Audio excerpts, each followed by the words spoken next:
Okay, well, we're kind of getting settled. Let me introduce myself. I'm Suanne Carlson. I go by the pronouns she and her. My co-presenter is Jeff Clark, and he'll introduce himself a little bit later. And thank you to Phyllis, who is going to help moderate the chat and make sure that if I'm missing something in chat, I hear it. I am the executive director and co-founder of Homes on Wheels Alliance, co-founded with Bob Wells. And Homes on Wheels Alliance often goes by the acronym of HOWA, H-O-W-A. We're a 501c3 charitable nonprofit organization. And our mission is to serve those on the edge of homelessness, for providing them safe, secure, and functional homes on wheels. In doing that, we have mentorship programs and videos for helping people learn the skills to be successful. And we have a big emphasis on building community, because that's where, those connections happen and success really happens. I am physically in the Pahrump, Nevada library conference room, or a study room, I guess it would be called. And I'm doing that because I need the dependable internet. I was just a little concerned that my internet wouldn't work. But my actual, let's see if I can do this. My actual place I'd rather be is in my Prius home. So I've changed my background. If I were actually there, this is essentially the view that you would have of me. I've been, let me, for those that can't see me, I am, like I said, in a conference room, and every once in a while the lights go out. So if you see me raising my hand, that's just to get the motion detector to work. For those that can't see me, I am a late 60s white woman with longish, mostly gray hair. I'm wearing a light blue shirt with a little square pattern on it with a darker blue camisole under it. You might be able to see a tattoo, and that is a chickadee on my left side, inspired by the Northwest Native American Haida tradition. Let's see. I want to share a little bit about my lived experience. My path into vehicle residency was kind of serendipitous. In 2008, my daughter was diagnosed and then subsequently passed from brain cancer. And but obviously totally unexpected. And I just knew that I needed a way to grieve. And for some reason, just intuitively, I just knew that I needed to be in nature and be going down the road. The grief process of going down the road and just expressing myself in all of those different phases of grief, anger, crying, prayer,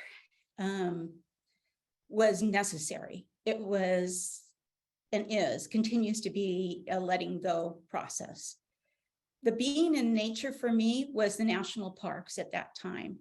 So whereas the going down the road was letting go, the being in nature was literally the nurturing or the solace. So that was my introduction to vehicle residency. As I am now in a Prius, I was in a Prius, and that was in 2010 that I was doing that. So the Prius has been my primary vehicle resident since the beginning. I did take a foray into a full-size van for a year because I thought more is better. More is not better. I went back to the Prius. And so up until 2016, I was a part-timer. And then I've been full-time in a vehicle since 2017. My preferred way of being a resident is 24/7 camping. So that I am a nomad. I move with the temperate weather. And I camp for free, typically on public lands. Okay, with that, that's about me.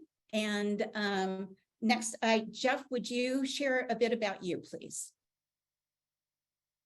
You're muted. Hi, my name is Jeff Clark.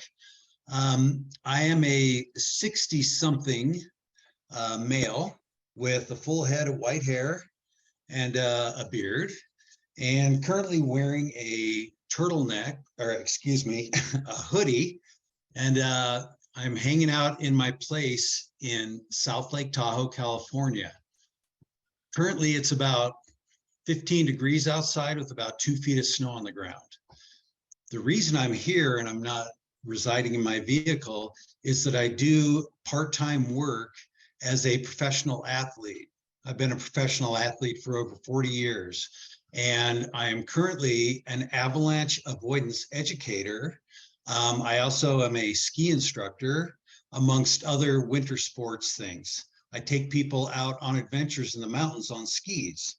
So that's why I'm here in my house as opposed to being in my vehicle. This house is a rental house. My friends live in Mexico in the winter, and then I come to their house in the winter. And I do this by choice. I love what I do. I get to meet a lot of really fantastic people. I get to take people on adventures, and they get to share their adventures with me. So it's a really enjoyable time for me in the winter. Most nomads avoid the winter, right? They go somewhere warm in the winter, whereas I come to somewhere cold in the winter. When I do live in my vehicle, which I do for 6 to 7 months of the year, I have a truck camper on a 4-wheel drive Dodge, and it's very comfortable. It supports my needs as much as I need. And when I do travel in that, I have a dog that I travel with. It gives me plenty of room. In fact, sometimes I'm in my truck camper looking around going, do I really need this much room? Maybe I'll transfer to a Prius at some point. But right now, the truck camper is great. It allows me to go into areas where most people can't go. So I primarily boondock as opposed to reside in cities. In fact, I've only stayed in a parking lot, a paved parking lot once ever. So I'm normally out in the backcountry. So I do a lot of boondocking. And not only do I do this in America, but I used to live in Europe as a professional ski guide as well. And there I had a VW van with a Porsche engine in it. And I traveled all over Europe, camped all over the place. I camped next to a variety of different incredible spots there. I've camped in France on the beach, next to the Acropolis in Greece. And the boondocking there is a little bit different. It's not quite the same as what we do here, but it still works. It's still very good. And if you get in trouble in Europe, quite often, all you have to do is find a church, which they're all over the place, and park in the church parking lot. Let's see, what else could I cover? Aside from doing this type of boondocking, when I'm out there, if I ever do see a ranger, then I go approach them. And I talk to them. First, I thank them for their work because they're out there trying to make a positive change or help people. And I thank them for the work. And then I ask if there's any issues or if there's anything I can help them with. That's a way that we can create a positive environment for us that are out there, what I call camping on public lands. I would never say that I live on public lands because you can't do that. So I camp on public lands. My friends often ask me, where were you for the last 7 months? I'm like, well, I was out camping for 7 months, right? So it really makes a very nice, positive lifestyle. I'm going to be going full-time next year, just because I really would prefer to do this 12 months of the year. So that'll be my next move. Thank you, Jeff. And if I haven't said this already, thank you to Phyllis for moderating the chat. The title of this session is a discussion about raising positive public awareness of vehicle residency. But last night I was thinking about the term residency for me. And it brings up visions of when I used to be a registrar at a state institution of higher education, where I had to have people prove their residency to get state tuition. And that was a whole legal process and documents and regulations. And then as a nomad, I have to establish a state of residency. I had to do lots of research about documents and regulations, best places for taxes and services and those kinds of things. So I'm going to just take the opportunity to change this to make it a public awareness of vehicle homes, because to me, that's what this is to me. My Prius is my home. And it has just an emotional connection that the term resident doesn't have for me. So here are 3 questions that I want you to be thinking about as we go into this discussion. And I do mean discussion. I am just so impressed with this group in terms of the wisdom, the insight, and the knowledge. I have ideas, and I'll share those ideas. Jeff will, and he will. But I think the group together, we can do better than just the 2 of us. Yeah, it's like 5 hours long. So Daniel, would you mute yourself, please? Thank you. So the first question that I would like your feedback on and thoughts on and kind of brainstorming on are, what are some features of vehicle home life that make it a positive choice? What are the positive aspects of it? Because that's really what we want to help people realize. What are the aspects of vehicle home life that makes it a poor choice? What are those things that are blatant to the public or to us as vehicle residents or vehicle homeowners that makes it a poor choice? So now we have the 2 ends of the spectrums, or the yin and the yang. So the next question is, what are the ideas that we can bring together as a group to address the negative aspects or to highlight the positive aspects in order to raise positive public awareness of vehicle homes? So let me frame our conversation a bit. This is a quote. "The ache for home lives in all of us.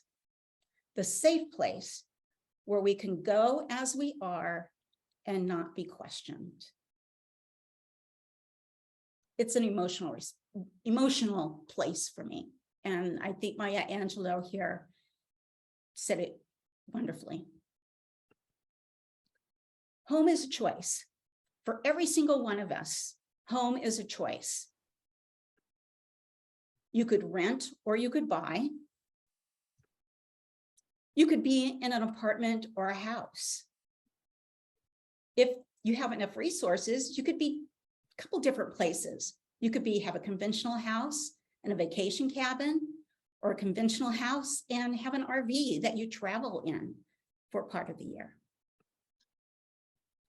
Or you could be a full-time RVer and stay in RV parks. Or your vehicle could be your home.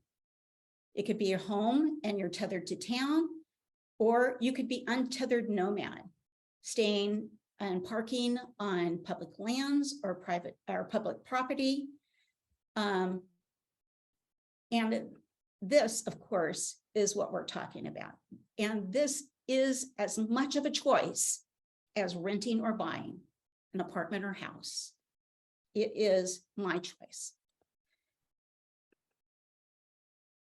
Okay, so now I would like to open it up to all of you to start thinking about with regard to the choice of vehicle home life. What makes it a positive choice for you?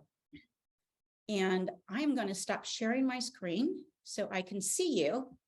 And feel free to unmute yourself and speak up. If that gets too chaotic, we'll just use chat.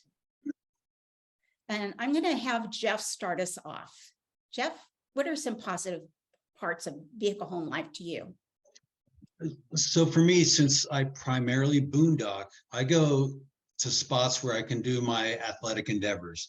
So I do a lot of mountain biking. So I go to mountains where there are lots of trails, or I do a lot of water sports as well. So I'll go to the areas where there's big bodies of water. It also allows me to go to areas where I can breathe fresh air. So for instance, 2 years ago, we had a lot of fires in the Sierra Nevada coming towards Lake Tahoe, and I could just leave. Whereas all my friends had to be evacuated and go to different spots and worry about everything, whereas I could just leave. So I went to Leadville where there was no smoke, beautiful air, plenty of mountain biking, a lake to do water sports. So it allows me to be able to go out and be an adventurer. When I'm camping out on public lands, I become part of the environment. I breathe the fresh air, I sweat on the land. Occasionally I bleed on the land when I crash on my bike or I step on a cactus or something like that. I get beautiful views. I see a sunrise every morning. I see a sunset every evening. I cook outside in the fresh air. It's such a pleasant environment for me. So those are the positive things. I also get to meet new friends when I'm out there, other fellow adventurers, and there's a great sense of community. And then on top of it, I get to help clean up our public lands. So when I see trash, I pick it up. If I see people that need help, I help them. So, when you're a steward for public lands like I am, I'm always trying to see what I can do to help. So for instance, I was in Leadville camping, and there were a bunch of areas where there were a bunch of trash after some of the weekenders came through. So I saw the ranger come through and he was going to start picking up the trash. So I immediately ran over there with my gloves on and I go, "Hey, do you want some help?" So he was like, "Oh, of course." So I helped him clean up and I said, "What if you had the opportunity to have thousands of volunteers to help you clean up?" And he said, "Well, that would be great. Do you know those people?" And I said, "Yeah, they're a bunch of nomads, and we can communicate with those nomads and get them to help clean up public lands." And I couldn't even believe it. He said, "Well, if you can do that, I'll get the truck, I'll get the bags, we'll make sure we can remove all the trash." So we can really have a positive impact on the environment, not only in the backcountry, but if you're camping in a city and you see a can on the side of the road, well, just pick it up and throw it away. If you see someone with their dog and they defecate on the land, just help pick it up, clean it up. It doesn't matter where it came from. It doesn't matter who put it there. What matters is that we can help clean it up. So that's my goals with going out and boondocking all the time, is that I can be a public servant and enjoy the public lands, take advantage of them, but also volunteer to help keep them clean and an environmentally clean situation. Thanks, Jeff. Somebody else, we got folks here from the virtual caravans that HOWA host. This would be akin to the first half hour of our meetings. Go ahead and unmute yourself and speak up, please. Hey, Suanne, I'll throw out something real quick here. I do this part-time, but I would say what makes it so appealing is the neighborhood. The times I've been out camping with people, it's the best neighbors, the best neighborhood I've ever lived in. Great way to put it. I love it. Love it. Love it. What makes it so good for you, Rob? I think camaraderie, and part of it, I believe, is with some of the RTR and HOWA events, a sense of shared purpose. It's people from quite diverse backgrounds. And I think having a shared purpose with people who are interested in helping others and making a real affirmative choice to be out there really helps. Yes. And I will say that Rob has been a regular volunteer for HOWA, and being part of that volunteer camp is really exemplifies that shared purpose. Yeah. Who else would like to talk about some positive aspects of vehicle residency or vehicle home life? I'd like to. I enjoy the ability to totally personalize my vehicle, how I spend my day. We talk about having Jello plans where you can have some ideas the night before of what you might want to do the next day, and then you wake up thinking, I'm going to do this instead.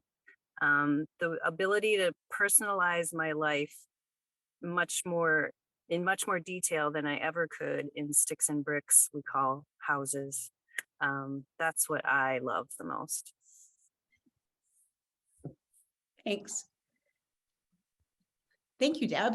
That kind of agency is really exemplified. Not only can you make it look different inside your home, but you have wheels and you can move and make it look different outside your home, right? Exactly. Very cool. Anybody else? Yep. Oh, it's Pam, Pam. go ahead. Yeah, I kind of been listening in a distracted kind of way, but I just, like for me, I have a small Ram Pro Master City, which in some ways is too small for what I think I need to do on the road. But having a tent set up, you know, gives me that extra space. But I've found that I have not used that tent in like almost 9 months, but I think I'm going to need it this winter. You know, one of the things that I enjoy about this lifestyle is, you know, there have been times that my niece and nephew, they have 2 little kids, they've needed help. I've been able to go help. You know, my dad just passed away. I was able to fly out here unencumbered on short notice, you know, and so it's, but then I've also been able to line up like house sits. So I had some kind of regularity. And I find personally that I do best in that kind of arena where I have some place where I can be safe outside. It's a safe place to park. I can set up my tent or not, you know, help people around their houses or, like I said, house sit. And I really find that I thrive that way more than just being out in the desert. I love being out in the desert, but there's less of a sense of purpose for me out there. And so I feel like I'm coming into that sense of purpose by Wow. just being available to help people. Very, very cool perspective. Thank you. I'm going to move us along.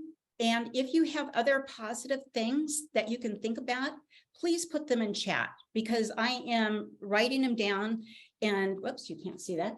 I'm writing them down on my tablet and I'm thinking we're going to learn some really good stuff here. So with that, I'm going to share my screen. I would like to indicate that somebody in chat who would like to remain anonymous said that they find a vehicle dwelling comfortable, affordable, and ever-changing. Yes. Thank you. Okay. Bringing up the PowerPoint again, I am just going to go through some slides of ideas that I had that, again, if this triggers something with you, let me know in the chat. Whoops. Okay. Nobody talked about it doesn't cost as much to live in a vehicle. You don't have utilities, you don't have rent, you don't have mortgage, you don't have HOA fees. The vehicle can become a very affordable home of choice if you're financially strapped that you have to leave your apartment or your particular place of shelter. And it is a good choice or from a tent or a cardboard box or a shelter or shared family with friends or shared shelter with friends and family.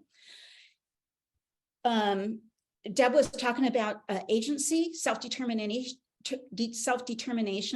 in choosing who, what, where, when she is, place of movement, place of home, movement, intimacy, who you choose to be intimate with, close to humans and pets. This is a picture of myself, Bob, and Phyllis, and we all took our self-determination, came literally hundreds of miles to camp together. And in this picture, we are celebrating Bob's dog's birthday. This is a picture of a repairman fixing a washer. And the point is that vehicle homes is a simpler way to live. You spend less time and money to manage your possessions, less time and money for upkeep of a house or apartment. And if you're stuck in a house or apartment, you can't move. It's much simpler to just turn the key and leave. You can earn money from anywhere. And in this picture is a gentleman in a minivan. He is a photographer and he's editing photos at his homemade table inside of that minivan. Technology essentially means that you can work from anywhere. If you don't know this yet, we have lots of HOWA staff involved in this summit, and we are all everywhere. And we all depend on our online access to do our work. The other wonderful thing about being in a vehicle is you can go to where the work is. You can be itinerant. You can be camp hosts, Amazon warehouse workers, handy persons, call centers, bus drivers, and the list goes on. Being in a vehicle, and Jeff talked about this really expands your life's experiences. Like you can go to different cultures and you can experience different places, different types of people. One of the wonderful things that I learned in 2010 on my 6-month maiden voyage is that people are really nice. They are curious. They want to know, about the single woman out traveling in her Prius, and they're helpful. You can, this picture here is my Prius and some friends camping around me. We are in Idaho in 2017, getting ready to observe the solar eclipse. And we were all, again, traveled hundreds of miles to meet up and enjoy that natural experience together. This is a picture of one of our in-person caravans where we provide people with a location to camp together and create community. Be with other vehicle homeowners who get them, to help and be helped with the transition from a conventional sticks and bricks lifestyle into a vehicle home. And to know, as Graham said earlier, you are not alone. So literally people will come from across the country knowing that a caravan is going to be in Quartzsite, Arizona, and have those GPS coordinates in their Google Maps and arrive there knowing that there's going to be other people like them. Before I get into this next question, the other positive aspect that I don't think I've heard this at all in this summit, and if it's been talked about and I haven't heard it, I apologize. But vehicle residency, vehicle home ownership is a really small carbon footprint in comparison to regular home ownership, regular apartment dwelling. So literally, vehicle residency is better for the environment. Okay, with that, the next question, the opposite is, what are the aspects of vehicle home life that make it a poor choice, either from the experience of being a vehicle resident or society's perception of being a vehicle resident? Jeff? Yeah, so I was thinking about this, and for me, I don't have too many poor choices from it, but I could see for other people, it can seem really scary at first. You know, you have to think about, where are you going to camp? Where are you going to park? What if someone approaches me? What if I hear the dreaded knock? Those could be things. What about wild animals? Am I going to get eaten by a bear? Is my dog going to get eaten by a coyote? I have such a small space. Where am I going to put all my stuff? What happens if my vehicle breaks down? How am I going to cook? How am I going to power all my devices? How am I going to watch TV? How am I going to be entertained? So all these things come up when you first start. Am I going to be lonely when I'm on the road? So as these things come up, you should have some sort of a plan to address them. So for instance, when I'm on the road, I live primarily off of the sun. Solar gives me pretty much all I need. If I get scared, I can move my vehicle to a place where there might be other dwellers to help me get over those fears. If I'm worried about wild animals, I can just close my door and then I don't have to worry about them anymore. If there's some sort of, say, a disaster going on, such as a fire, then I can just move myself. So the fears can be overrun or basically by having a good plan. So as long as you have a plan, you can actually get through most things. I've never had a problem out there, right? My biggest problem is fellow campers that come in and maybe have maybe playing music too loud, or maybe they leave their campfire and they don't put it all the way out. Those are more of my big problems, or the negatives of being out in the backcountry. So for me, wild animals are a joy to see. If I see a bear, I'm not afraid of it. I'm going to admire it, but I might have to close my door so it can't come in. So most of the poor parts about vehicle dwelling comes from just a lack of good planning. So I think if you have a good plan, where do you get those plans? Well, just go to HOWA and you can get a lot of the good plans, or just watch a bunch of Bob's videos and you'll figure out how to get the plans. Thank you, Jeff. You're welcome. What do others have to say? What are some negative experiences or that you've had with regard to your own or observed others' experiences? So Ann Graham had something he'd like to say. Sure, Graham. Oh, I'm happy to wait until after everyone else speaks. I don't want to take this conversation. This is all your space, please. Okay. Lisa, you had your hand raised not too long ago. Go for it. I did. Well, I ran into this recently. If you have, and fortunately it wasn't a major repair, but if there are major repairs, you're sort of stuck. You have to find a hotel. If you have an animal, that can be a thing, because you have to go find a hotel that'll take an animal, and it could be a really long stay. And you're sort of trapped then, because the beautiful thing about this lifestyle is you're free to roam wherever you want. And the terrible thing is if that residency is taken away because of these mechanical problems, you're screwed. So that's very, very true. That goes back kind of to Jeff's point of have some plans ready just in case. P.S. Great to see you here. Do you want to unmute yourself? Thank you. Thanks. Yeah, thanks. It could be from the other discussions I was in that we were, brainstorming, getting excited, kind of thinking more like communally minded and, movement building.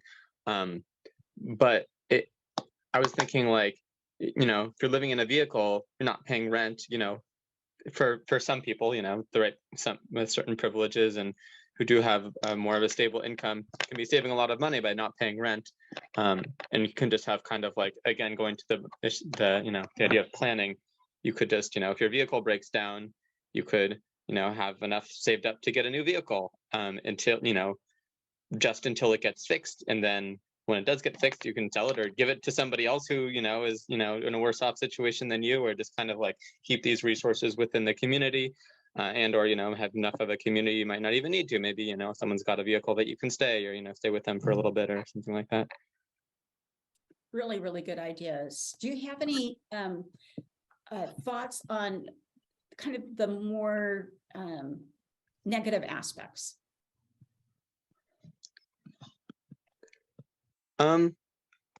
I have a few thoughts on the more negative aspects, but it's been some years since I lived in a vehicle myself. So I think I want to leave the discussion to others who are like experiencing it more currently. Certainly. Thanks. Kathleen. Hi, I'm thinking about the negatives of living in the vehicle, and after hearing, the discussions yesterday and earlier today, and a little bit of the group that's in the other room, I think for a lot of people, one of the more difficult parts would be getting the vehicle. So You know, there's the cost of that. And then I think Lisa mentioned as well, then there's the upkeep of the vehicle.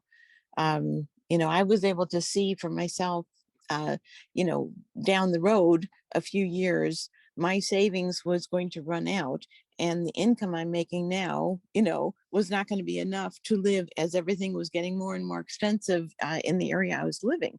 So I took my savings and I put it into a vehicle. But you know, the amount that I had meant it had to be a used vehicle, wasn't in the best shape. So you know, my I am in an RV, so I was able to get a bigger vehicle, which was nice. Uh, you know, and everything I have is with me. So, you know, it's one of those situations where, you know, if anything happened to it or it got towed or anything like that, it's like those kinds of expenses. Howa and Bob Wells with Cheap Our Living, you know, are always really good about saying, you know, have your emergency fund. You know, so I do, you know, try and keep that. And then I invested in solar just this year. Actually, just got it done yesterday, Wow. which I am loving. You know, this has been so nice to have the electricity and, you know, be able to turn lights on at night and all that kind of thing. But I think there's a little bit, you know, since we're talking about the bad things, there's that little bit of the, you know, what's going to break next, kind of a sensitivity that I feel like I'm carrying with me. Very good. So I just was made aware that we are getting closer to the end by our tech person, Mirka. But let me go back and share some of my thoughts, and then we'll get to the very, very important kind of next steps. How do we bring these things together? Suanne, can I real quick just list off some things that I just wanted to kind of contribute to that in terms of things. I'll just say these just real fast because some of them were already touched on. That in terms of things that can be negative about the vehicle, for, you know, just to be honest, it's wonderful to be able to have to not have to pay rent, but a lapse in rental history can be very difficult for somebody who wants to move into a place later on. Another thing, and these are, and actually I think Bobby just sort of touched on this in the comment that they mentioned in this chat, is that there's a lot of discrimination within the cities, particularly, and I think a lot of what I'm going to talk about here is more within cities for people who might be tethered, geographically tethered, as we talked about. So there's a lot of discrimination from communities that see people who are houseless, who are vehicle homeowners, as homeless, and then there's this sort of stereotypes and anti-homeless discrimination that occurs. And a lot of times with that, there is ticketing, which has a tremendous effect on people's economics, and it can actually, you know, they can turn over to credit agencies, which can affect your long-term credit score and your ability to get housing in the future. And then there's also the issue that alongside that, in many communities, people living in vehicles are restricted to being parking in unsafe spaces, in places that are industrially polluted, that are very distant from the urban cores, and they're very under-policed and just generally unsafe, which leads to an issue of there is a health issue. And this is something I'd like to raise because I think it's an easy fix, but I've seen it so often in my own outreach with people living in vehicles. As I was an outreach worker for years with people living in vehicles, is that I've met so many people who get edema from sitting full-time to almost 20 hours a day upright in their front seat. And this is particularly, you know, in the cities because people are afraid to leave their vehicle because of ticketing, impounds, theft. And because they're sitting upright, the blood and the water in the blood is pooling in their lower extremities and can actually cause like the skin to split, to get, you know, massive infections. People can actually lose their legs. So please, please, please get up and walk every day, even if it's just walking around your vehicle for a little bit. It's very, very important to keep your blood flow going. And then the final thing is that people alongside that can be separated from their healthcare systems, again, when they're in the cities, because they're afraid to leave their vehicle because of the ticketing and the impound. So this is, again, it gets to why it's so important to include vehicles, as I'm sure you're just about talking. I see criminalized in many towns on your screen here, but to fight against that, to include people living in vehicles in our housing systems, our systems of care, and our healthcare systems as well. Thank you very much. Those are really good points. And I'm writing this down. Yeah. And I have seen the edema issue in nomads as well, who just tend to be more sedentary. So it's not just an in-town issue. Yeah, it's a thing. It comes from sitting upright in your seats. I mean, it really is. So if you're doing that, please know that there's a long-term effect of that. And just being able to get up for a couple hours a day and walk around really makes Yeah, and just walk around your rig a couple times. So exactly. So the picture here, the statement is criminalized in many towns: vehicle residency or vehicle home ownership, living in one's vehicle. And the picture is a van being towed away. Overnight parking is prohibited by parking regulations. And it's a sign that says no parking between 3 a.m. and 6 a.m.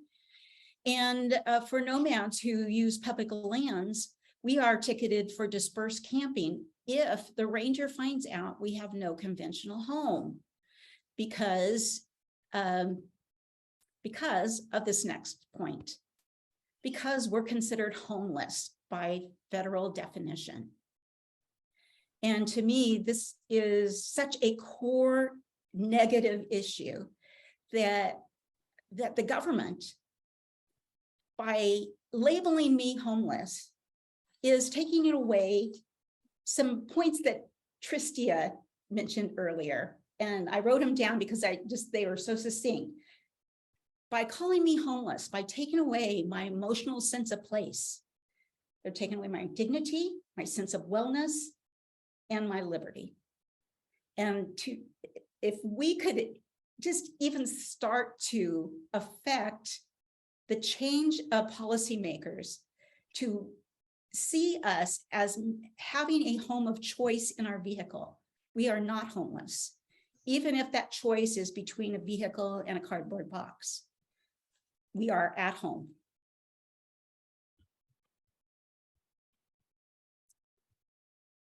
Okay. So here's where this comes together, hopefully. And we've had already some really, really great ideas here. What are some ideas to address the negative aspects in order to raise positive public awareness of us and our homes and vehicles? Jeff? Yeah, so one thing that, just to talk about what you just mentioned, if you are out boondocking or you're in the city, don't say that you're living there. Don't say that you live in your car. Just say that I'm camping. Or if you're in a city and you're in your vehicle, just say, look, I got tired last night when I was driving through and I felt it was safer for me to spend the night here than to drive when I'm tired. So that's a reasonable response. If they ask where you live, just tell them you live at your old address, wherever you came from. So if anyone asks where I live, I just say Lake Tahoe, or I have a little place in Crestone. I just say I live in Crestone, right? So just, it's not like you're lying. It's just that you're using a rubber rule. You're stretching it a little bit, right? So things that we can do to create a positive idea of a vehicle dweller is that we can volunteer to help things. So for me as a backcountry traveler, I have volunteered to do many different types of cleanups. So I volunteered in Chaffee County to do a cleanup. I volunteered in Bend, Oregon to do a cleanup. There are a variety of organizations that offer these volunteer opportunities. So volunteer to do this stuff, and that'll be helpful. And then you can create the potential for volunteering. So that's what I did when I was in Leadville. I said to the officer while he was cleaning up, I said, look, how else can we help? You know, what else can we do to help keep these dispersed campsites open? And he couldn't even believe I was asking, how can I help? Because most people are like, oh, here comes a ranger, let's just hide from him.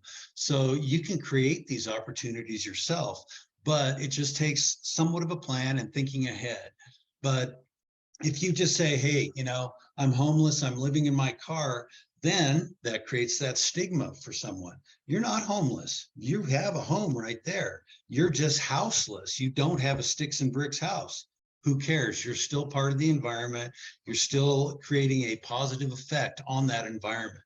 And then one of the big things I see is when people are boondocking, Other campers will leave their campfires not put out all the way. So if I see that, I will either if I have the number, I'll call the ranger and let them know because they want to know when that happens, or I just put it out myself, right? I don't care who left it. I just put it out myself. If you see trash, pick it up, throw it away yourself.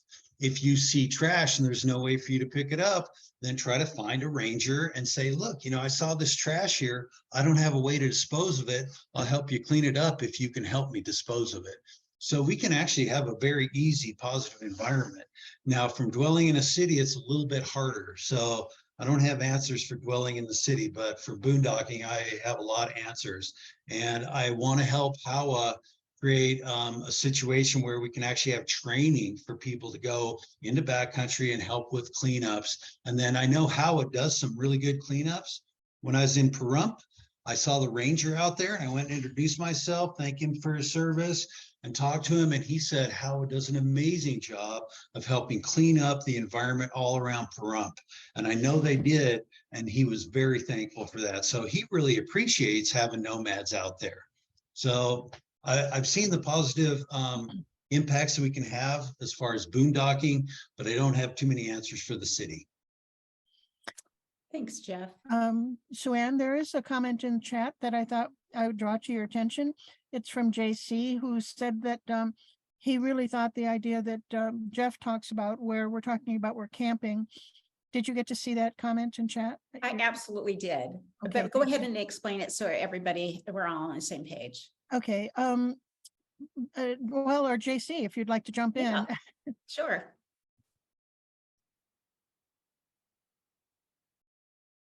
So JC, if you're trying to talk, you need to unmute yourself.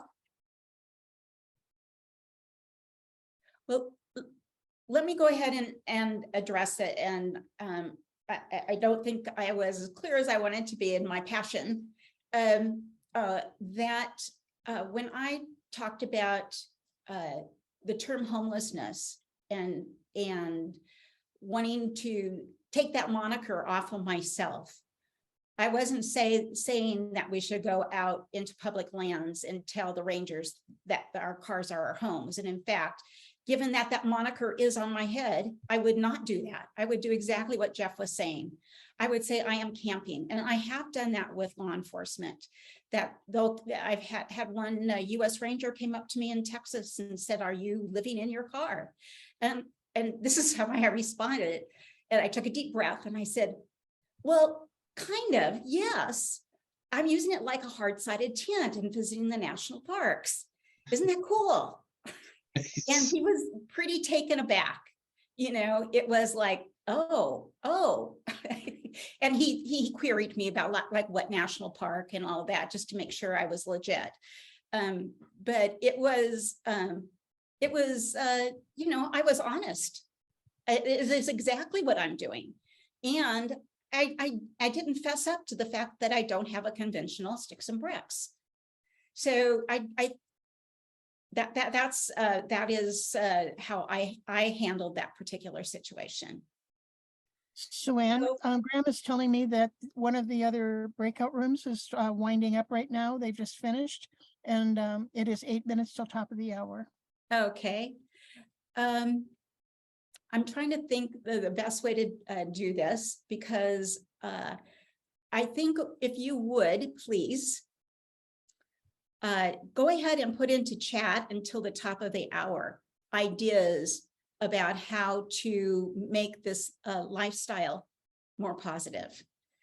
And we'll collect those, and Graham, with your permission, we'll go ahead and publish them with perhaps in the description of this video or on the website, because I think it is a start of perhaps a movement. Suanne, are you thinking about how we can make the vehicle dwelling more positive to non-vehicle dwellers, or to who? To all of us, to society at large. And because I think, because I do think this is a movement, Lisa, I agree. I think somehow reaching the hearts of policymakers is really, really important. So you might want to think about that in terms of your ideas and response. Okay, I think with that, I will go ahead and just share my screen yet again and not talk about anything, because I know that you all want to take a break and have it as a segue into our next set of sessions.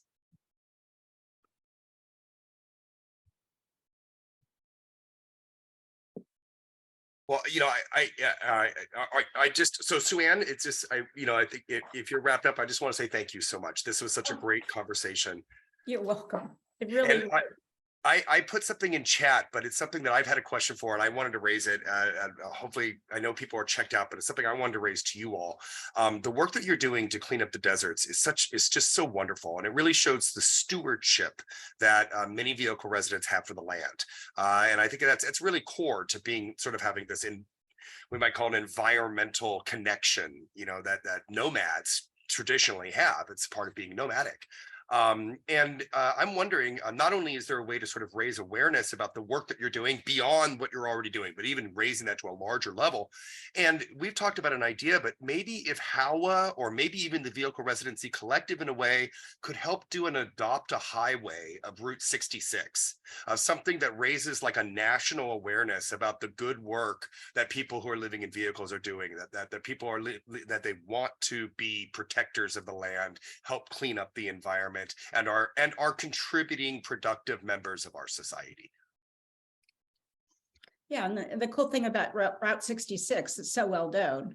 Exactly. Yeah, right? And it's nationwide, so that's the beauty of it, right? Yeah, and national treasure. That's right.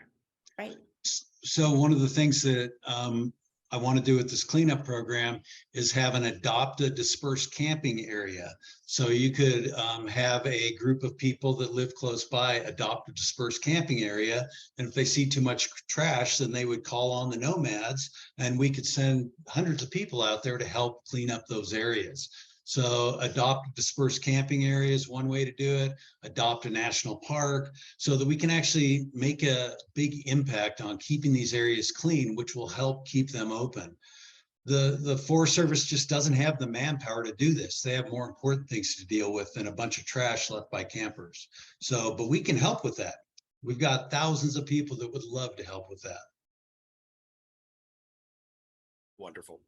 Well, I just wanted to put a bug in your all ear to think about that. I thought might be an interesting idea. Yep. We have 3 minutes left until our next session start. So if anybody wants to take a quick break, now's a good time to do it. Our next sessions will be covering, let me pull this up. The next sessions will be our final breakout room sessions before we move into our final plenary. Oh, I noticed that Savannah has their hand up. Do you have a question, Savannah? Oh, sorry, I was coming in from the other break room, but I'm noticing, so this room about the Homes on Wheels Alliance?